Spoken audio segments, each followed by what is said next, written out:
그때는 이제 맛있는 삼겹살을 가진다고 하면 요즘 캠핑이 또 뜨고 있어요. 네. 되게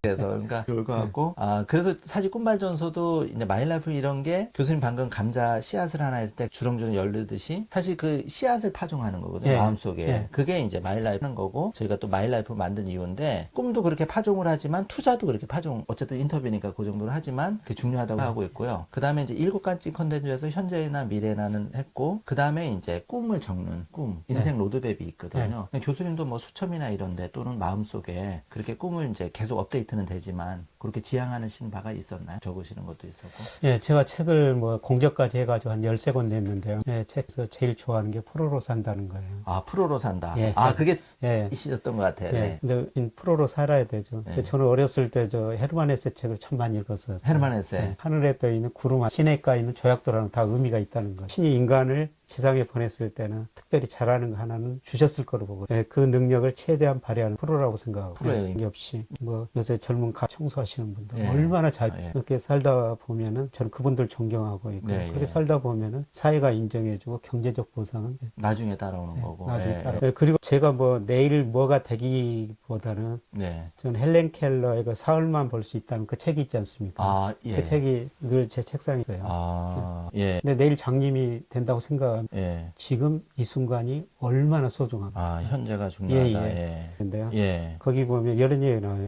선물이다. 그러니까 오늘 선물처럼 사는 겁니다. 그래서 요새 뭐 저 애널리스트 하다가 습관이 생겨 4시에 일어났는데요. 그래서 4시만 되면 눈 떠집니다. 눈 뜨자마자 오늘 또 살아있구나. 이 살아있다는 게 얼마나 좋습니까? 그렇죠. 네, 그래서 그냥 오늘 최선을 다하자. 이렇게 살고 그럼 있습니다. 하루에 뭐 9시나 5-6시간씩 그 정도 자고 있고요. 자고 시간에 맞게 그렇게 활용하면 좋은 거고 예. 그리고 이제 꿈하고 이제 인생 로드맵은 그렇게 키워 오셨고 이제 세 번째가 그 이제 경제 독립 부분이 이제 저희가 이제 추구하는 반대 그러면 자연스럽게 프로가 되다 보니까 이제 그렇게 월급에 그런 이제 뭐 내가 월급이 뭐 1,000만 원이다 그러면 1년이면 1억 2천인데 예를 든 겁니다. 그렇게 되면 우리는 직장인들은 월급이 끊어지면 소득이 끊어지는 건데 그거를 이제 평생 받을 수 있는 구조를 짜면 경제 독립이라고 저희는 1차 얘기를 하거든요. 그래서 그런 개념으로는 이제 자동적으로 내가 일을 열심히 하다 보면 좀 따라온다 이렇게 좀 생각해도 되는. 돈이라는 거는 능력만 있으면 따라오는 거거든요. 예. 자기 영역을 꼭 확보해야 됩니다. 나만의 어떤 예. 차별화라든지. 저는 뭐 회사 다니면서 이코노미스트로 제 영역을 확보했고 영만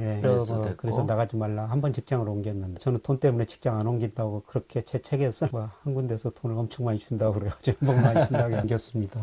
근데 자기 영역만 확보해 놓으면은 어디선지 오라고 그러고 행정부지라는 거죠. 계속 그 경제적 뒷받침이 돼 있다는 자기 영역을 확보하려면 끊임없이 공부해야 되고요. 노력해야 된다 더. 저는 저 회사 다니면서 박사기를 했거든요.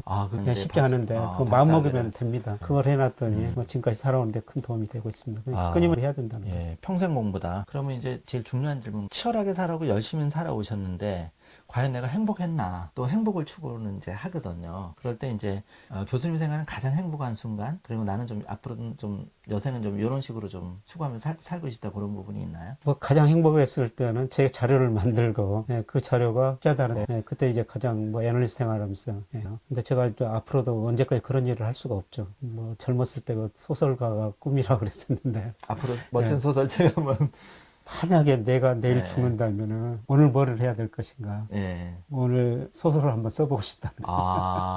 그 소설가의 꿈, 저도 이제 6권의 책을 냈지만 그런 꿈을 가지고 있거든요. 언젠가는 제가 산골 얘기를 한번 써보겠다. 제가 이제 강원도 이제 갯골이라는 데도 나는데 그런 꿈을 가지고 있는데 교수님 역시도 굉장히 그런 마음속에 서정적인 좀 그런 부분이 있으신 거네요. 뭐 능력이 있는지 모르겠어요. 그런데 제가 저 29살 때 늦게 군대를 갔거든요. 사병으로 갔었는데 사단 사령부 돌탑을 세웠었어요. 근데 의무적으로 전부 탑에 들어갈 시를 쓰라는 겁니다. 의무죠. 시키니까 이제 강제. 돌탑에 새겨. 지금도 그럼 그 시가 그 돌탑이 남아있는.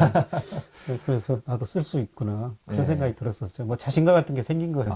어떻게 보면 인생의 이제 2막을 지금 지나고 계신데 3막에서는 정말 아직 100세 시대니까 그것도 충분히 가능하다고 저는 생각이 되고 교수님도 금융소설이나 이런 거 쓰셔도 잘 될 뭐, 예. 요번에 이제 이 글로벌 전염병 사태나 이걸 파생되는 이런 중국과 미국과 이런 예. 전쟁도 있고 교수님 저 책 중에 미중 그런 이제 전쟁을 조금 가상해서 되게 재밌게 봤거든요. 그 예. 부분을 청와대가 좀 긴박하게 움직이는 그 예. 부분을 한번 써주는데 하더라고요. 그럼 뭐 지식하고 뭐 우리 삶하고 뭐 한번 연결을 시켜볼 필요가 있습니다. 예, 이 소설이라는 것도 이렇게 접목시켜서 픽션과 논픽션이 믹서가 돼서 이렇게 나오는 것 예. 같고요. 아, 교수님 이제 마지막으로 질문 드리고 싶은 거는 이렇게 쭉 그 교수님의 마이 라이프북을 살아오시면서 제일 좀 보람 있었던 순간이 좀 있었다면 그게 뭐 일이라든지 가정이라든지 아니면 뭐 나의 제일 좀 뿌듯한 순간이 좀 기억나는 순간이 있었다면 어떤 게 있었을까요? 예, 저는 궁금한 일을 해보는 게 아, 내가 모르는 미지에 예, 예. 아, 계속 도전을 해보는 거. 예. 어. 저 마라톤 풀코스도 한번 달려봤거든요. 아, 진짜로? 예. 아, 그래서 이게 되게 아, 건강하시네요. 정말 힘들더라고요. 예. 뭐 포기할까 생각하다가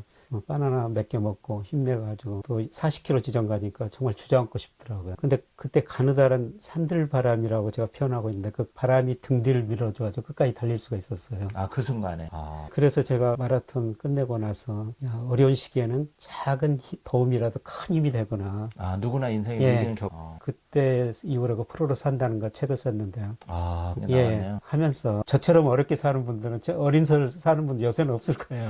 예, 그럼에도 불구하고 좀 후배들한테 희망을 한번 줘봐야 되겠다. 그런 게 인생의 좀 보람이라고 생각하고 있고요. 아, 그 다음에 제가 금융회사 다니면서 부자들도 많이 봤지만은 네. 뭐 어떤 분들 너무 많거든요. 돈이 많아도 불행한 분이 생각보다 예. 많더라고요. 예, 그래서 뭐 책 써가지고 전부 인쇄 기부하고 있고요. 그리고 매달 조금씩 여러 군데다 자동지지 시키고 있습니다. 뭐 좀- 결손아동이라든지.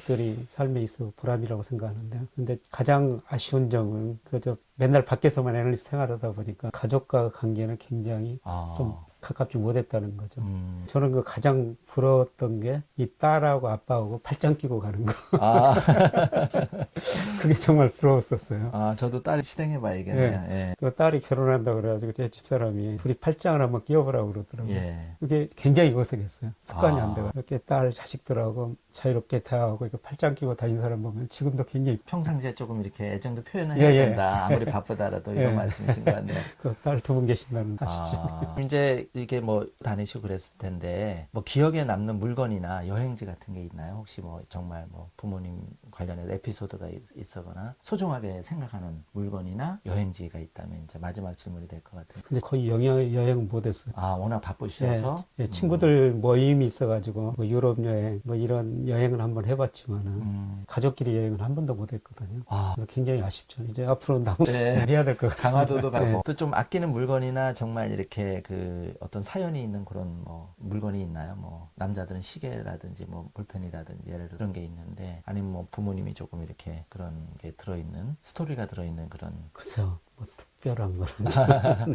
그러면 이제 마지막으로 대체해서 기억에 남는 책 예. 기억에 남는 책하고 영화 예. 그런 게 있다면 이제 어떤 게 있어요? 저 어렸을 때 저는 한국문학 전집 그걸 밤새워 읽었거든요. 아, 예. 그 세계문학 전집 예. 마치 저 누나가 도시에서 학교를 다녔었는데 예. 그게 제 상당 크게 도움이 됐었거든요. 예. 이런 아, 그런 걸 되게 예. 많이 즐겨 예. 보셨다. 예. 예.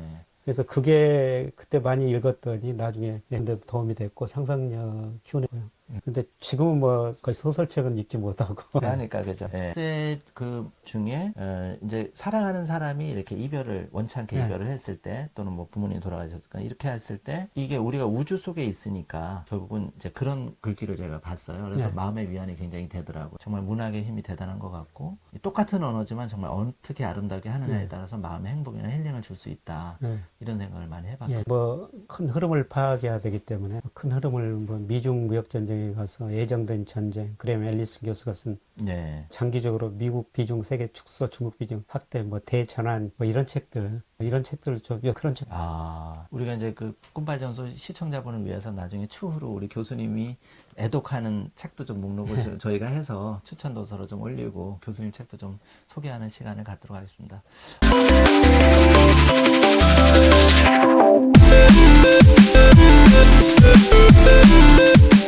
어쨌든 그 김영익 교수님 모시고 김영익 교수님의 그 마일 라이프 북에 대해서 인터뷰를 1호로 해봤습니다. 제가 평상시 정말 존경하는 분이고 그 우리가 경제 독립으로 가는 데 있어서 많은 전문가분들이 있지만 제가 정말 마음으로 존경하는 분이 김영익 교수님이고 그 김영익 교수님하고는 정말 한 2년이 10년 이상 때부터 거슬러 올라가거든요. 그래서 다 말씀드릴 수는 없지만 그러면서 제가 가까이 약간 멀리서 지켜본 바로는 정말 한결같으신 분이고 그거를 많이 느꼈고 제가 닮고 싶은 분이었습니다. 그래서 이제 제가 요거 끝나면서 우리 꿈발전소의 마일 라이프북 그리고 사용 설명서에 해당하는 슈퍼리치의 메모라는 책을 하나 선물로 드리고 교수님의 나머지 인생 3막도 정말 기대하겠습니다, 교수님. 그래서, 예, 그리고 인류에 공헌하고 정말 더 의미 있는 삶을 제가 한번 꿈발전소 소장으로서 하겠습니다. 인터뷰에 응해주셔서 감사합니다. 고맙습니다. 감사합니다.